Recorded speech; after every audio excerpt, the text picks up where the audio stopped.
नमस्कार दोस्तों, कैसे हो सभी लोग। उम्मीद करता हूँ सब बढ़िया होंगे। प्रैक्टिस पीवाईक्यू की 15th क्लास में आपका स्वागत है। मैथ की ये प्रैक्टिस पीवाईक्यू सीरीज़ आपकी जो मैं करा रहा हूँ, ये मैं हर एक क्लास में शुरुआत करने से पहले बताता हूँ भी। ये आपकी ऑल जितने भी वनडे गवर्नमेंट एग्ज़ाम होते हैं, आपके कॉम्पिटिटिव एग्ज़ाम, उन सब के लिए वेरी इंपॉर्टेंट है। आपकी प्रैक्टिस के लिए बहुत अच्छी है ये, क्योंकि अगर आपने सिलेबस कवर कर लिया है और अगर आप प्रैक्टिस नहीं कर पा रहे हैं तो ये आपकी प्रैक्टिस करने में मदद करेगी क्वेश्चंस की। ठीक है, ज़्यादा मैं कुछ बोल दूंगा नहीं, सीधा शुरुआत करते हैं आज की क्लास की। पहले क्वेश्चन से पढ़िए। तीन दोस्त एक विजयी पुरस्कार को 2:3:4 के अनुपात में बांटते हैं। अगर कुल पुरस्कार 9,000 रुपये है तो सबसे ज़्यादा हिस्सा पाने वाले व्यक्ति को सबसे कम हिस्सा पाने वाले व्यक्ति से कितना ज़्यादा मिलता है। अब ये बंटा इस अनुपात में है 2:3:4, यानी सबसे ज़्यादा तो इसको मिला 4 वाले को और सबसे कम मिला इसको। तो इनके बीच का डिफरेंस कितने का है? 2 का। यानी हमें 2 यूनिट की वैल्यू निकालनी है। और ये 9,000 कितने की वैल्यू दी है? टोटल की। टोटल कितना है हमारा? 4, 3, 7 और 2, 9। तो 9,000 9 यूनिट की वैल्यू है। मल्टीप्लाई करेंगे जितने की निकालनी है। 9 से ये 1,000 पे और 1,000 को 2 से गुणा करेंगे, 2,000 आपका आंसर ऑप्शन सी आ जाएगा। बिल्कुल सिंपल क्वेश्चन है, बस थोड़ा सा समझने की बात थी। चलिए नेक्स्ट क्वेश्चन देखिए। Second, what is the simplified value of this. इस वैल्यू को सिंप्लीफाइड करेंगे। सबसे पहले मैं आपकी 10 की पावर देख रहा हूँ, तो मैं इस पॉइंट को हटाकर मैं नीचे 0 लिखूंगा तो कितनी आएगी? 1, 2, 3, 4, 5, यानी नीचे 10 की पावर आपकी 5 आएगी, जो ऊपर जाके क्या हो जाएगी? 10 की पावर -5। चलो, आपने ये पॉइंट वाला तो सिलसिला इसका ख़त्म कर दिया। अब बचा क्या ऊपर? 1404, और नीचे 24 के स्क्वायर को मैं 576 लिख सकता हूँ, और इसे मैं लिख सकता हूँ आपका 36 माइनस 144। 6 और 6 12, जोड़कर माइनस कर दीजिए बस 36 को। 6 और 6 12, 10 1, 612। 612 में से 144 गए आपके, 12 में से 4 गए 8, 10 में से 4 गए 6, 5 में से 1 गया ये। तो ये अब 1404 किससे डिवाइड होगा? 468 से। आपने क्या देखा? वैल्यू 3, 6, 3 और 2.4 है। ठीक है, तो आप ध्यान से देखिए इसके यूनिट डिजिट को। अगर आप 8 को 3 से मल्टीप्लाई करेंगे तो क्या आएगा? 24, जो कि क्या होगा? लास्ट 4। और यहाँ भी क्या है? 4। और 400 मान लीजिए इसको। 400 तो ये कितने होंगे हमारे? 1200। तो यानी ये 3 के पास आएगा। ठीक है, 2 तो आ सकता नहीं, 6 भी नहीं आ सकता। तो आपका आंसर क्या आ जाएगा? ऑप्शन ए आ जाएगा। क्यों आएगा? क्योंकि यहाँ 10 की पावर -5 दिया है और यहाँ 10 की पावर -4 दिया है। पूरा कैलकुलेट करने की जरूरत नहीं, आपको थोड़ा ऐसे सिंपली सोच करना है और करना है। और ये सोचें कैसे? जब आप सीरीज़ को करोगे, प्रैक्टिस करोगे क्वेश्चंस की, कैसे करनी है वो मैं आपको बता रहा हूँ। ऐसे आपको क्वेश्चंस को करना है। कंसेप्ट आपको पता है, बस क्वेश्चन नहीं करना आता है। चक्रवृद्धि ब्याज पर निवेश की गई एक राशि 4 वर्ष में दुगनी हो जाती है। यानी 4 वर्ष में क्या हो गई? दुगनी हो गई।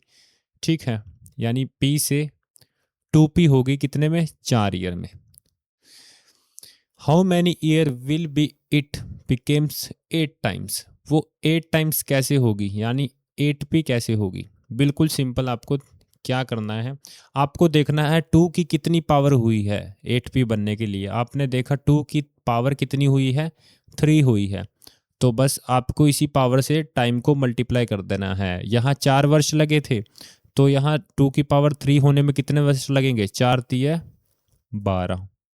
बस आपका आंसर क्या आ जाएगा? Option A. अब ये पावर क्यों देखेंगे? अगर आपने अमाउंट का फॉर्मूला देखा होगा कंपाउंड इंटरेस्ट में, वो क्या होता है? P इंटू 1 + R/100 की पावर T। तो टाइम आपका किस पे डिपेंड करेगा? पावर पे। ठीक है, चलिए नेक्स्ट क्वेश्चन देखिए, फोर्थ आपका। निम्नलिखित में से कौन सी गैर शून्य संख्या प्रत्येक समूह से संबंधित है? Which of the following non zero number that belongs to every set. Whole number तो आपका क्या है? Zero, integer, rational and real. तो इनमें से कौन सी एक ऐसी संख्या है जो इन चारों में आ जाती है? रैशनल भी होती है, तो ये तो आपके इरेशनल है, ये कट गया। ये आपका क्या है? -1, ये आपका होल नंबर नहीं है, ठीक है, और ये भी नहीं हो सकता क्योंकि ये रैशनल नहीं होगा, जीरो हो गया। तो आपका वन है, वन आपका होल में भी आता है, जीरो वन टू, इंटीजर में भी आता है, minus one zero minus zero plus one two, तो उसमें भी आता है वन, रैशनल में भी आ सकता है आपका, और रियल नंबर तो में भी आ ही सकता है। तो आपका ऑप्शन क्या हो जाएगा? Option A. चलिए फिफ्थ क्वेश्चन पढ़िए क्या है। एक एथलीट 300 मीटर की दौड़ 24 सेकंड में पूरी करता है, तो उनकी गति किलोमीटर प्रति घंटे में कितनी होगी? तो स्पीड का फॉर्मूला आपका क्या होता है? Distance upon time. अब 300 मीटर दिया है और नीचे क्या दिया है? टाइम। ये तो आएगा आपका मीटर पर सेकंड में। अच्छा, इसको किलोमीटर पर आवर में करने के लिए 18/5 से क्या करेंगे? गुणा। बस किलोमीटर पर आवर को मीटर पर सेकंड में करने के लिए क्या करेंगे? 5/18 से गुणा, और इसको उल्टा करने में क्या करेंगे? 18/5 से गुणा। आपको ये याद रखना है, बहुत पूछा जाता है। ये पूछा क्या जाता है, मतलब क्वेश्चन में बहुत इस्तेमाल होता है ये आपका। तो काट लीजिए, 6 से 4 पे, 6 से 3 पे, ठीक है, 5 से ये आपका 60 पे, और 4 से ये 15 पे, तो आपका 15 तो ये 45 किलोमीटर प्रति घंटा आपकी क्या हो जाएगी? स्पीड आ जाएगी, गति आ जाएगी। सिक्स्थ क्वेश्चन देखिए। यदि किसी गोले का आयतन का संख्यात्मक मान उसके पृष्ठीय क्षेत्रफल के संख्यात्मक मान के बराबर है, यानी volume of sphere is equal to वो surface area. Sphere, volume of sphere क्या होता है आपका? 4/3 pi r cube. And surface area of sphere क्या होता है? सरफेस एरिया ऑफ स्फेयर क्या होगा आपका? 4πr square. तो गोले की त्रिज्या ज्ञात कीजिए। तो यहाँ से अगर मैं इसका रेशो लूँ तो 4π से आपका 4π कट गया, ये r क्योंकि रेडियस तो सेम है ना दोनों की, तो r स्क्वायर से ये कट गया, यहाँ एक r बचा, और ये 3 जो डिवाइड में है उधर जाके क्या हो जाएगा? मल्टीप्लाई में। इक्वल रेशो कह रहा हूँ मैं, इक्वल दे रखे ना, तो इक्वल का साइन, यहाँ डिवाइड है दूसरी तरफ जाके मल्टीप्लाई में हो जाएगा, तो आर की वैल्यू क्या आ जाएगी? 3 यूनिट आ जाएगी। ऑप्शन आपका डी आंसर हो जाएगा, ठीक है। सेवंथ क्वेश्चन देखिए। A runner complete 7.2 kilometre in 48 minute, speed in kilometre per hour. तो ये 7.2 है। स्पीड का फॉर्मूला क्या होता है? Distance upon time. आपने क्या देखा, ये तो हमारा क्या है? किलोमीटर में, परंतु ये 48 मिनट में है, तो इसे आर में चेंज करने के लिए किससे डिवाइड करेंगे? नीचे 60, जो कि नीचे ना लिखकर हम कहाँ लिखेंगे? ऊपर चला जाएगा आपका ये, ठीक है। चलो आप यहाँ से सोल्व कर लीजिए। 12 से 4 पे, 12 से 5 पे, 4 से ये आपका गया 18 पे, 1.8 पे, तो 18 पंचे 90, यानी 9.0, यानी 9 किलोमीटर प्रति घंटा आपका क्या आएगा? आंसर ए आ जाएगा आपका। एट्थ क्वेश्चन देखिए। साझेदार एक्स और वाई ने क्रमशः 50,000 और 1,00,000 का निवेश करके एक व्यवसाय शुरू किया। क्वेश्चन को कराने से पहले मैं आपको एक चीज़ बता दूं, जितना कोई निवेश करता है और जितने समय के लिए करता है वो किसके बराबर होता है? उसके प्रॉफिट के, ठीक है। मान लीजिए एक व्यक्ति ने 1,000 रुपये निवेश किया, 3 महीने के लिए किया, तो 3,000 प्रॉफिट होगा उसका, रेशो के, प्रॉफिट के रेशो के बराबर होगा, ठीक है। ये आपको ध्यान रखना है। ये आपको ध्यान कैसे होगा? अब ये क्वेश्चन से करेंगे आपको, देखिए कैसे। साझेदार एक्स और साझेदार वाई, ठीक है, partner x and y investing 50,000 and 1,00,000 rupees, यानी एक्स क्या लेकर आएगा? 50,000, अनुपात में करेंगे 1,00,000, ठीक है। After 6 month Z join with 1,50,000, ठीक है, यानी ये तो अपना पूरा 1 साल लगा कर रखेंगे, 12 के 12 महीने। 6 महीने बाद इनके साथ क्या आएगा? जेड आएगा। कितने लेकर पैसे? 1,50,000, ठीक है। और अब 6 महीने बाद आया, तो साल को पूरा करने के लिए कितना समय बचा? अब 6 महीने, क्योंकि वर्ष के अंत में लाभ बताया ना, लाभ 90,000 था, तो जेड ने एक्स से कितना ज़्यादा कमाया। अब मैंने कहा था इन्वेस्टमेंट इनटू टाइम किसके बराबर होगा? हमारा प्रॉफिट के। इन्वेस्टमेंट इनटू प्रॉफिट के, प्रॉफिट ऑफ एक्स के, प्रॉफिट ऑफ वाई के, एंड प्रॉफिट ऑफ जेड के, ये इसका रेशो आ जाएगा प्रॉफिट का, ठीक है। ये अभी मैंने बताया था। तो यहाँ से अब जो कटता है वो काट लेते हैं। ये 0 से 0 कट रहा है क्योंकि रेशो में है, 4 0 से, और ये आपका 6 से 1 पे, 6 से 2 पे, 6 से 2 पे। अब 5 से कट रहा है, 5 से 2 पे, 5 से 3 पे। बस जो कटना था कट गया। 2 से 1 से गुणा करेंगे 2, यहाँ 4 आ जाएगा और यहाँ 3 आ जाएगा। यानी ये आपका प्रॉफिट ऑफ एक्स यूनिट है, प्रॉफिट ऑफ वाई यूनिट है और प्रॉफिट ऑफ जेड है। अब उसने कहा जेड ने एक्स से कितना ज़्यादा कमाया, जेड ने एक्स से कितना ज़्यादा कमाया, 1 यूनिट कमाया। ठीक है, 1 यूनिट कमाया, यानी हमें 1 यूनिट निकालना है। और टोटल कितना दिया है, 90,000। और 90,000 कितने की वैल्यू है, तीनों के सम की, 4 और 3 7 और 2 9।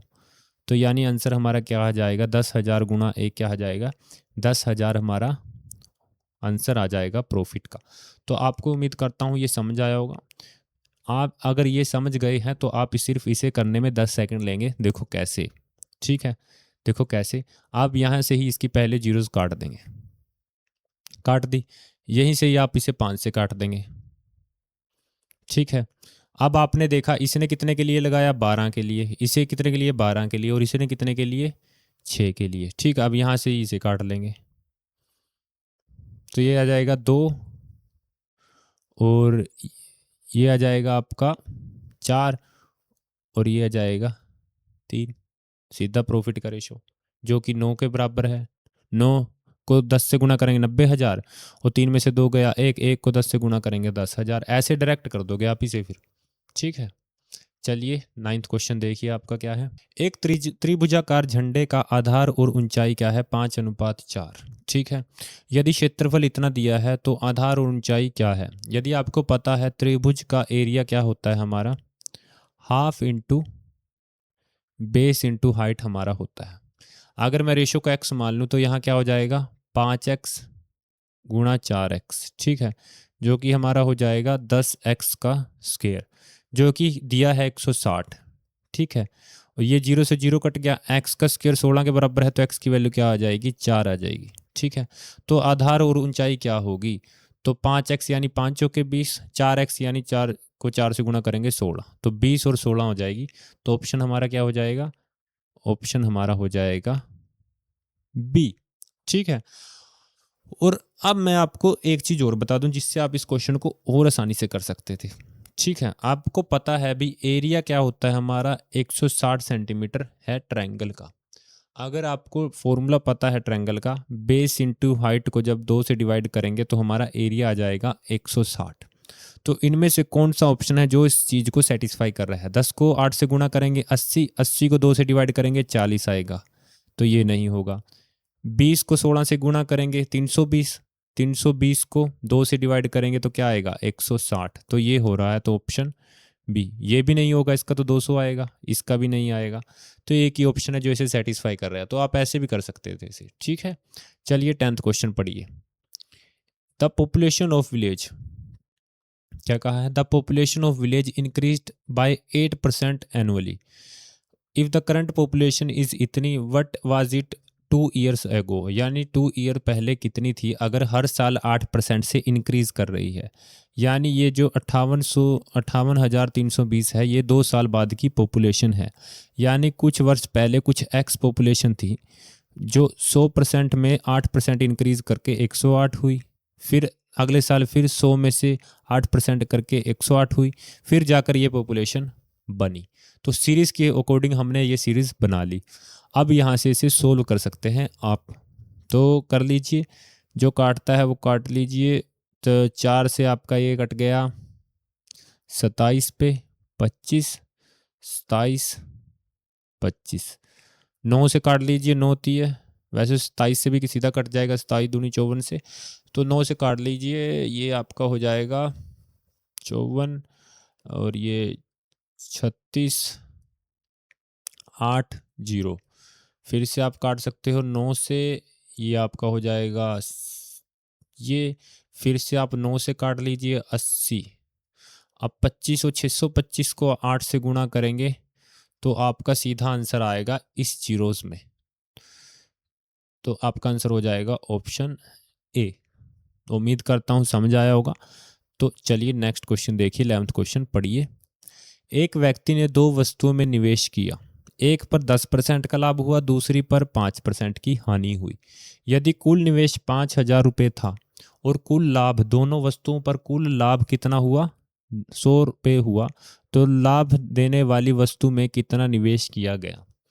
कभी भी आपको पहले का प्रॉफिट दे दे, दूसरे का प्रॉफिट दे दे और दोनों का जोड़कर ओवरऑल प्रॉफिट दे दे, ठीक है, तो आपको लगाना है एलिगेशन मेथड। ठीक है, एलिगेशन लगाने के बाद जब आप इसके नीचे आओगे तो आपकी आ जाएगी पहले की इन्वेस्टमेंट, ठीक है, और दूसरे की इन्वेस्टमेंट।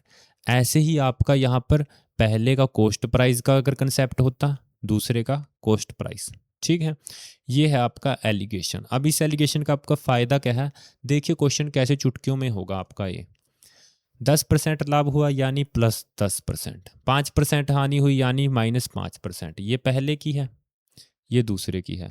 ओवरऑल देखो कितना हुआ, 5000 पर 100 का लाभ, यानी 100 का लाभ कितने पर, 5000। तो परसेंटेज में चेंज करने के लिए 100 से गुणा कर देंगे, 2 जीरो से 2 जीरो, 5 से 2 पे गया, तो यानी 2% का ओवरऑल लाभ हुआ, ठीक है।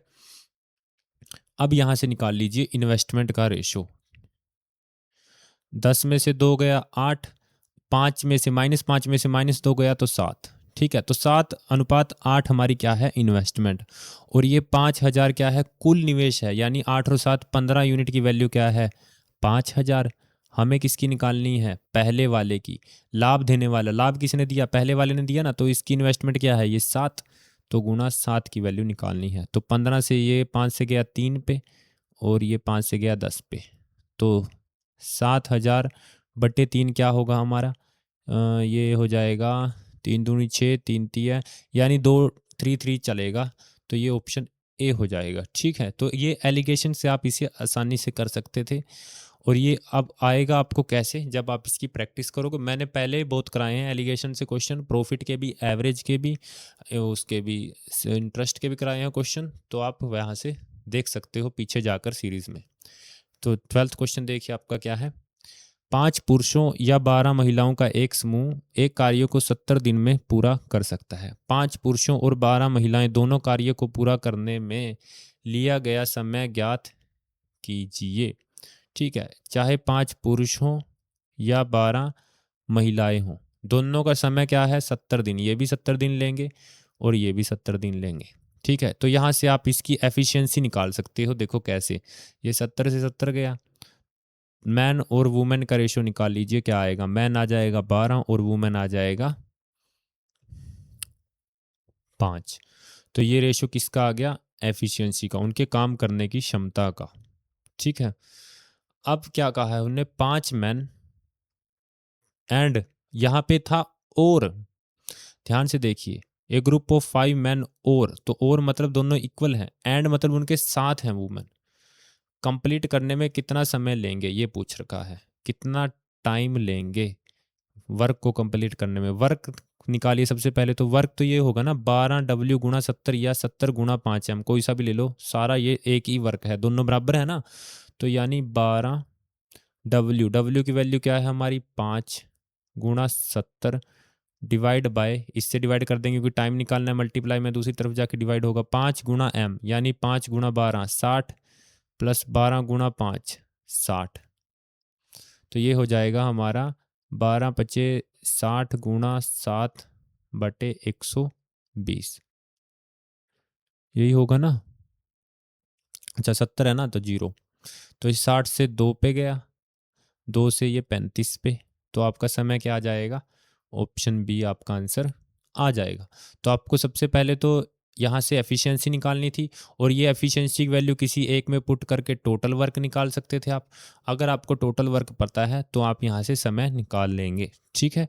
चलिए 13th क्वेश्चन देखिए, एक मशीन 6 मिनट में 120 दूध की बोतलें भर सकती है, तो 14 मिनट में कितने भरेगी। कितना सिंपल क्वेश्चन है, 120 दूध की बोतलें 6 मिनट में, तो जितने की वैल्यू है डिवाइड, और जितने की निकालनी है गुणा 14 कर देंगे। तो ये 6 से 20 पे गया, तो 14 दूनी 28, 280, option C.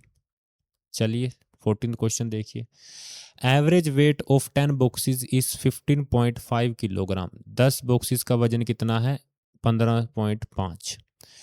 If the heaviest box, यानी सबसे भारी बक्से का वजन 21 किलोग्राम है और सबसे हल्के बक्से का वजन 10 किलोग्राम है, तो शेष बक्सों का वजन कितना होगा? ठीक है, आप इसे चाहे बेसिक से कर लो, सम निकाल कर लो। 10 बॉक्सों का वजन इतना है तो उनका सम कितना होगा? गुणा करके 155। ठीक है, अब सबसे हैवी वाले बॉक्स का वेट कितना है? 21। ठीक है, सबसे हल्के वाले का एक बॉक्स है, वो भी इसका वेट कितना है? 10। तो इन दोनों का वेट कितना हो गया? 31। अब पूछा है इन दोनों को निकाल कर रिमेनिंग बॉक्सेस का वेट कितना होगा। तो 10 में से ये 2 गए, 8 बच गए, और यहाँ से 155 में से 31 गए, 4, 124। बस एवरेज के लिए 124 को 8 से डिवाइड कर दो, तो ये आ जाएगा आपका 15.5। Option b. ये तो आपका हो गया इसका बेसिक मेथड। ठीक है, अब आप इसे आसानी से कैसे करोगे, देखते ही आंसर कैसे लगाओगे। देखो कैसे, आपने देखा 21 किलोग्राम गया और 10 किलोग्राम गया, तो आप इसकी एवरेज निकाल लो। 21 और 10 की एवरेज क्या होगी? 21 जमा 10 डिवाइड बाय 2, क्योंकि 2 हैं ये, तो ये आ जाएगा आपका 31/2, जो कि आपका आएगा 15.5। यानी पहले भी 15.5 था, निकले भी कितने? 15.5, तो एवरेज भी कितनी रहेगी? 15.5। कोई इंक्रीज या डिक्रीज तो हुआ नहीं, सेम है वैल्यू, तो इससे कोई एवरेज पर फर्क नहीं पड़ेगा, तो ऑप्शन बी ही रहेगा आंसर। देखिए अगला क्वेश्चन 15th पढ़िए। 150 लीटर के मिश्रण में अम्ल और पानी का अनुपात 2:3 है। ये एसिड आपका, ये वाटर, अनुपात 2:3। अगर मिश्रण में 30 लीटर और पानी 30 लीटर पानी को 30 लीटर को पानी से बदल दिया जाए तो अंतिम मिश्रण में अम्ल का प्रतिशत कितना होगा? यानी ये 3 और 2 5, ये 150 लीटर की वैल्यू क्या है? 5 यूनिट।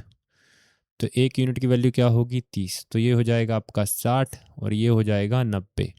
अब क्या किया, अगर मिश्रण के 30 लीटर को पानी से बदल दिया जाए, अच्छा 30 लीटर को पानी से बदल दिया जाए, यानी 30 लीटर निकाल लेंगे।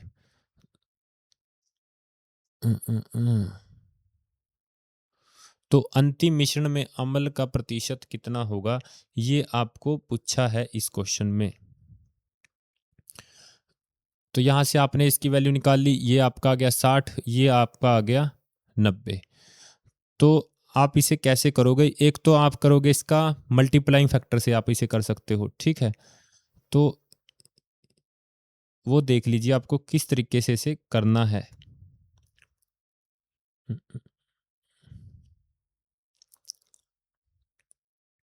अब देखो 30 लीटर निकाल लेंगे हम, मान लीजिए। थोड़ा समझिए क्वेश्चन, वैसे तो बहुत सिंपल क्वेश्चन है, इसका आंसर मुझे दिख गया है, ये है इसका आंसर, ऑप्शन डी। सिंपल बिल्कुल, हाँ यही है। ठीक है, तो 1 लीटर मैंने एक बिकर लिया, क्वेश्चन को समझिए पहले। एक बिकर लिया, उसमें पानी था कुछ, मैंने उसके अंदर चीनी घोल दी। ठीक है, 2:3 में घोल दी मान लीजिए। अब मैं उसमें से मान लीजिए निकाल दूंगा चीनी थोड़ी सी, तो उसके बाद अब चीनी और पानी का अनुपात क्या रहेगा? 2:3 ही रहेगा। अब भी तो उतनी चीनी और पानी गुला रहेगा, उसमें मिठास तो उतनी ही रहेगी, और जो मैंने निकाला था उसकी मिठास क्या होगी? 2:3 में ही होगी। आ गया ना समझ में? यानी जो निकलेगा वो भी 2:3 में, और जो बचेगा वो भी 2:3 ही बचेगा। ठीक है, इस केस में अगर अब मैं, इसने क्या कहा, 30 लीटर को पानी से बदल दिया जाए, यानी अब क्या हुआ, जो 2:3 बचा था उसमें अब क्या कर दिया, 30 लीटर पानी ऐड कर दिया है। ठीक है, फिर फर्क पड़ेगा क्योंकि अब मिठास कम हो जाएगी और चीनी की मात्रा क्या, ना चीनी की मात्रा कम हो जाएगी और पानी की मात्रा बढ़ जाएगी। ठीक है, मतलब कहने का मतलब मेरा ये था भी जिस अनुपात में मिक्सचर था उसी अनुपात में वो निकलेगा। ठीक है, यानी 30 लीटर जो है वो 5 यूनिट की वैल्यू है, 2:3 टोटल 5 में निकलेगा, तो उसमें से चीनी कितने निकलेगी, एसिड कितना निकलेगा, गुणा 2, 112, मतलब 12 यूनिट निकलेगा। ठीक है, और पानी कितना निकलेगा, गुणा 3, 18 यूनिट निकलेगा। तो अब बचा कितना, ये बचा 60 में से 12 गया 48, और ये गया 72। ठीक है, उसने क्या कहा, 30 लीटर को पानी से बदल दिया जाए, यानी अब इसमें 30 लीटर पानी और डलेगा, तो 2 10 बस, ठीक है। अब यहाँ से क्या निकालिए, तो अंतिम मिश्रण में अम्ल का प्रतिशत ज्ञात कीजिए। अम्ल कितना है, वैसे तो आप यहाँ से काट कर थोड़ा बहुत इसे आसान कर सकते हो, 12 पे, 4 से 2 पे नहीं कटेगा, चलो छोड़ पर ना, 2 से कटेगा, छोड़ दो कोई फ़ायदा नहीं है, ऐसे ही निकाल देंगे हम। अम्ल क्या है, 48 है, कितने का, मिश्रण का निकालना है, मिश्रण में अम्ल का, तो मिश्रण टोटल को जोड़ दो, 48 और 2 150 गुणा 100, तो ये 0 से 5 से ये 3 पे, 5 से ये 2 पे, 3 से ये कितने पे कटेगा, 16 पे, तो 16 दूनी क्या हो गया, 32 हो गया, ठीक है। तो ऑप्शन है हमारा डी हो जाएगा।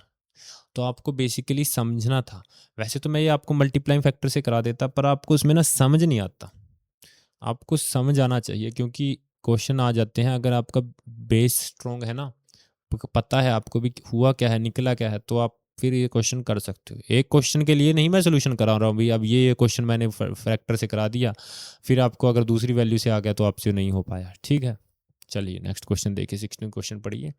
एक पानी की टंकी एक मिश्रित प्रिज्म के आकार की है। निचला भाग एक त्रिभुजाकार प्रिज्म है जिसका आधार क्षेत्रफल ये दिया है और ऊंचाई ये दी है, जबकि ऊपरी भाग एक आयताकार प्रिज्म है। आयताकार मतलब रेक्टेंगुलर, निचला ट्रायंगुलर, ठीक है, जिसकी ये दी है। तो टंकी का कुल आयतन लीटर में ज्ञात कीजिए। तो ये तो बिल्कुल सिंपल हो गया। कुल आयतन कैसे निकलेगा, volume of triangular prism plus volume of rectangle rectangular prism. तो वॉल्यूम ऑफ प्रिज्म का होता है हमारा बेस एरिया इनटू हाइट, मैंने पहले भी आपको कहीं फिर ही बताया है, बेस एरिया इनटू हाइट। और वॉल्यूम ऑफ रेक्टेंगल तो आपको पता ही है क्या होता है, length into breadth into height. तो निकाल लीजिए, बेस एरिया कितना है, 60। अब ये 60 सेंटीमीटर में है, तो ये मीटर में ऐसे भी सेंटीमीटर में करेंगे तो क्या आ जाएगा, 120। 120 से 60 से गुणा करेंगे तो क्या आ जाएगा, 12 छिके 7200 आ जाएगा, ठीक है। Plus length into breadth into height कर लीजिए, 40 गुणा 30 गुणा हाइट, इसे भी सेंटीमीटर में 80 आ जाएगा। तो 4 तिये 12, 12 आठे 96, तो ये आ जाएगा 96,000, 96,000 ही आएगा ना, हाँ 96,000। तो जोड़ दीजिए, तो ये 002 6 और 7 3, 103 आ जाएगा, ठीक है। लीटर में चेंज करने के लिए किससे डिवाइड कर देंगे हम, 1000 से, बस 103.2 लीटर, आंसर ऑप्शन ए, बस। चलिए 17 क्वेश्चन देखिए। कोट ए दिया है, कोसिकेंट स्क्वायर निकालना है। तो कोसिकेंट स्क्वायर हमारा किसके इक्वल होता है, ये देख लीजिए पहले। कोसिकेंट स्क्वायर होता है 1 प्लस कोट स्क्वायर ए के इक्वल। तो आप अलजेब्रा से इस क्वेश्चन को कर सकते हैं। स्क्वायर निकालना है हमें x प्लस 1/x का, तो कैसे निकलेगा, x square plus 1/x square plus 2, यही तो होता है।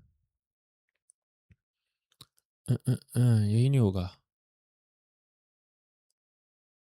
हाँ, तो 2 प्लस 1 क्या हो जाएगा, ये कोट स्क्वायर ए की वैल्यू है 2 और एक क्या हो जाएंगे 3, तो ऑप्शन ए हो जाएगा, ऑप्शन ए। चलिए नेक्स्ट क्वेश्चन देखिए। Find the slope of line passing through the point. अच्छा, स्लोप निकालना तो बिल्कुल आसान होता है। क्या होता है, स्लोप हमारा इक्वल होता है change in y upon change in x, यानी y2 minus y1 upon x2 minus x1, दोनों का रेशो लेना है। y2 minus y1 4, minus minus 2 यानी प्लस हो जाएंगे 6, माइनस 7 और माइनस 5 12, तो 6 दूनी, अच्छा ऊपर माइनस का 12, वाई लेना था ना ऊपर, मैंने पहले एक्स ले लिया ऊपर, सॉरी सॉरी। तो -12/6, तो -2 हमारा क्या होगा, आंसर ऑप्शन बी आ जाएगा, ठीक है। अगला क्वेश्चन पढ़िए। What is the minimum distance from the origin 0.0 to a point of line segment connecting the point this. तो पहले तो हम बना देते हैं, ये आपकी है एक्स की वैल्यू, ये एक्स एक्सिस, ये वाई। एक्स की वैल्यू क्या दी है 3 और वाई की वैल्यू क्या दी है 4, ठीक है। तो यहाँ से ये मिनिमम डिस्टेंस यहाँ से इस स्लोप का निकालना है, ये वाला, ये जो डार्क कलर में मैंने किया है। तो ये तो आपको अगर पता भी हो, पाइथागोरस से भी वैसे आप निकाल सकते हो। ये आपकी आ जाएगी, ये वाली 5 आ जाएगी। वैसे ट्रिपलेट भी पता है 3 4 5 का। तो आप ये कैसे निकाल लोगे? अब ये ग्रीन वाली कैसे निकाल लो? बिल्कुल सिंपल है। आपको क्या करना है, वैसे आपका एक कंसेप्ट आता भी है जब हम ट्रायंगल पढ़ते हैं, तो आपको कैसे रटना है, ऐसे ओ ए हमारा किसके इक्वल होता है? Perpendicular into base upon hypotenuse, perpendicular into base upon hypotenuse. तो 4 × 3 अपॉन 5 यानी 12/5, जो कि हमारा हो जाएगा 5 दूनी 10, 2.4 हमारा आंसर ए आ जाएगा। ठीक है, चलिए अगला क्वेश्चन देखिए। यदि ट्रायंगल एल एम एन और ओ पी क्यू में एंगल एल एंगल ओ के बराबर, एल एम ओ पी के बराबर और एंगल एम एंगल पी के बराबर, तो कैसे सिद्ध करता है ये कॉन्ग्रुएंट हैं? तो यानी एंगल साइड एंगल दिया है, तो एंगल साइड एंगल आ जाएगा ऑप्शन सी।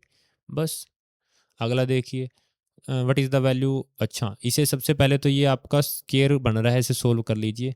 11 को मैं क्या लिख सकता हूँ? √6 √5। मैंने √6 √5 ही क्यों लिया? अब इनको गुणा करिए, √6 और √5 को गुणा करेंगे तो क्या आएगा? √30। यानी ये हमारा क्या हो गया? √6 माइनस √5 का होल स्केयर बन गया।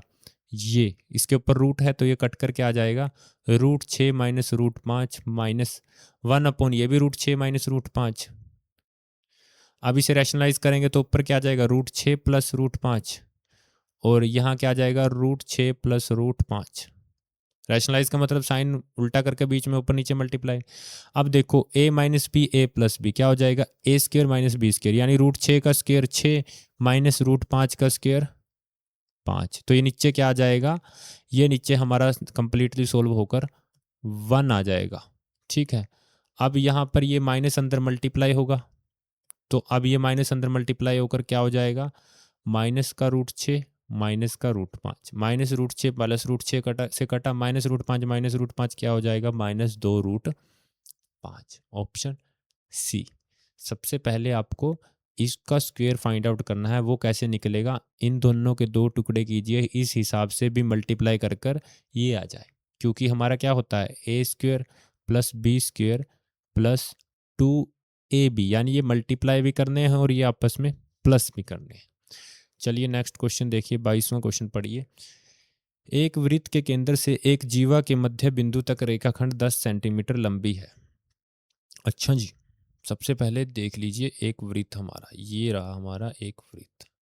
ठीक है, उसने क्या कहा है? The line segment from the centre of circle to the mid point of कोड, एक कोड है ये, उसके मिड पॉइंट तक कितनी सेंटीमीटर लंबी है? 10 centimetre. If the radius is 26, ये रेडियस कितनी है? 26। तो लेंथ ऑफ कोड निकाल लीजिए। तो यहाँ से आप पाइथागोरस से ये निकाल सकते हो, फिर गुणा 2 कर कर पूरी लेंथ आ जाएगी। ठीक है, तो पाइथागोरस से क्या होगा? 26 का स्क्वायर क्या होता है हमारा? 676 माइनस 100, तो आपका आ जाएगा 576, जिसका रूट करेंगे आपका क्या आ जाएगा? 24, यानी इसकी वैल्यू क्या है? 24। तो ये भी क्या होगी? 24। तो 24 और 24 क्या हो जाएगी? 48। आपका ऑप्शन आ जाएगा डी। ठीक है, चलिए नेक्स्ट क्वेश्चन देखिए। एक वृत्त की जीवा 60 डिग्री का कोण बनाती है। वैसे तो ये बिल्कुल आंसर सिंपल है इसका, चलो मैं बता ही देता हूँ। एक वृत्त की जीवा 60 डिग्री का कोण बनाती है सेंटर में, यानी ये जीवा है आपकी, ये सेंटर में कितने का कोण बनाएगी? 60 का। What is the angle subtended to a point on the circle in the same segment, इसी सेम सेगमेंट द्वारा, ये सेगमेंट है जो हमारा ये, इसी सेगमेंट के द्वारा यहाँ पर क्या कोण बनेगा? बिल्कुल सिंपल होता है ये, यहाँ पे क्या कोण बनेगा ये पूछा है। ठीक है, तो यहाँ पर इसका कोण बिल्कुल आधा होता है। ठीक है, तो यहाँ पे क्या बनेगा? 60 का आधा 30 डिग्री, ऑप्शन बी हो जाएगा। ठीक है, चलो अगला क्वेश्चन देखिए। सेक प्लस टेन ए दिया है ये हमारा, देन सेक के माइनस टेन ए निकालिए। बिल्कुल सिंपल है, ये इसका रेसिप्रोकल होता है, साइन उल्टे हैं तो रेसिप्रोकल होगा, तो क्या आ जाएगा? 2:2/5, ऑप्शन ए। तो ये आया कैसे? तो मैं बता दूं, सेक स्क्वायर ए माइनस 10 स्क्वायर किसके बराबर होता है? 1 के, यानी ए स्क्वायर माइनस बी स्क्वायर, तो यहाँ क्या आ जाएगा? सेक प्लस 10 सेकेंड माइनस 10 किसके बराबर होगा, 1 के। अब सेक प्लस 10 दिया हो तो सेक माइनस 10 निकालना हो तो ये इसके नीचे चले जाएगा, एस माइनस टी, यानी इसका रेसिप्रोकल कर देंगे बस, ऑप्शन ए।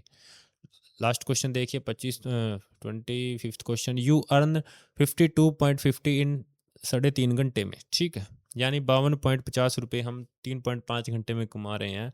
तो आवरली वेज निकालिए फ्रैक्शन में, ठीक है। तो डिवाइड कर दीजिए 1 घंटे के लिए, अगर 3.5 में इतना कमा रहे हैं तो 1 में कितना कमाएंगे। पॉइंट से पॉइंट गया 5 से 7 पे, 5 से 10 और ये 7 से 15 पे, यानी 1 घंटे में हम 15 कमा रहे हैं। तो ऑप्शन ए हो जाएगा, ठीक है।